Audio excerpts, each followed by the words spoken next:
د سوات سرخار منګوره کې د ګاډو زیاتېدو سره د ټرافیک جام مسله هم زیاته شوې ده او د سهار نه تر ماسخوتنه ناوخته پورې په ټولو سړکونو هر وخت د ګاډو قطارونه ولاړ وي او ټرافیک جام وي.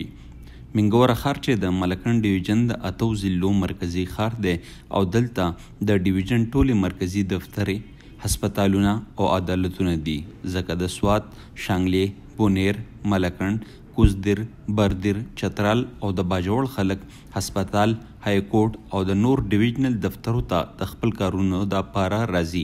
د منګورې ښار سړکونه د ریاست سوات په دور کې د یو څو مخصوص ګاډو د پاره جوړ شوي وو، خو اوس په دې سړکونو په زرګاو ګاډي ګرځي.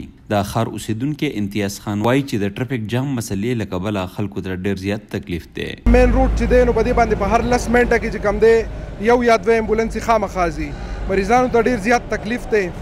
او په دې مین روډ باندې پر ثابته منګوره کې چې دی نو د پارکینګ ډېر سخت کمی دی، د ګاډو د پارکینګ یو ځای هم نشته. ما په خیال په ټوټل منګوره کې 2 پارکینګونه دي د حکومت د طرف نه، او د روډ په غاړه باندې هم ګاډي نه پرېږدي، نو دلته کې عامو خلکو ته ډېر زیات مشکلات دي. د پولیس د محکمې د شمیرې تر مخې سوات کې د 1 لک نه زیات نان کسټم پیډ ګاډي چې ځایي خلک ورته کسټم چور ګاډي وایي د پولیس د محکمې سره رجسټرډ دي، او د دې نه زیات ګاډي د بغیر رجسټریشن نه ګرځي. او هره ورځ په درزنونو نان کسټم پیډ ګاډي د تورخم او چمن په لاره د افغانستان نه ملکنډ ډیویژن ته راځي، او دا ګاډي د رجسټرډ ګاډو نه په بیه نیم په نیمه ارزان وي، ځکه خلک نان کسټم پیډ ګاډي زیات اخلي.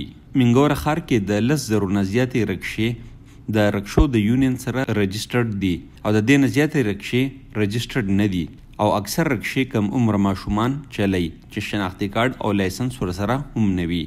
دغه رنګ د موټر سایکلو شمیره هم ډیره زیاته ده، او اکثر موټر سایکلې هم کم عمره ماشومان چلی. د پولیس د محکمې د منګورې ښار د ټرافیک انچارج محمد رحمان ډیوه ته وایي دا روډونه زمونږ چې کم دي دا د محدود ګاډو دپاره جوړو.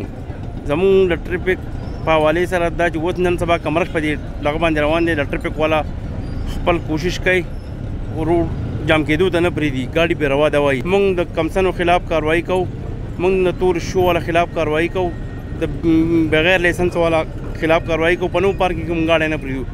ګاډي په هر صورت باندې موږ روډ روا ده وساتو.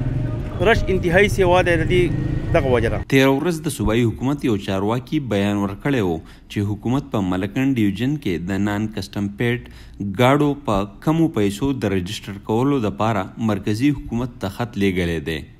ځایي خلک وایي که حکومت په دغه امنسټي سکیم کې په کمو پیسو دا ګاډي رجسټر کړي نو دې کې به نیم په نیمه ګاډي د نورو صوبو خلک واخلي، او په ملکنډ ډیویژن کې به دا ګاډي ډیر کم پاتې شي، او د ملکنډ ډیویژن د قبایلي حیثیت د ختمېدو وروسته به دلته د قانون د لاندې نور نان کسټم پیډ ګاډي بند شي او نه به راځي.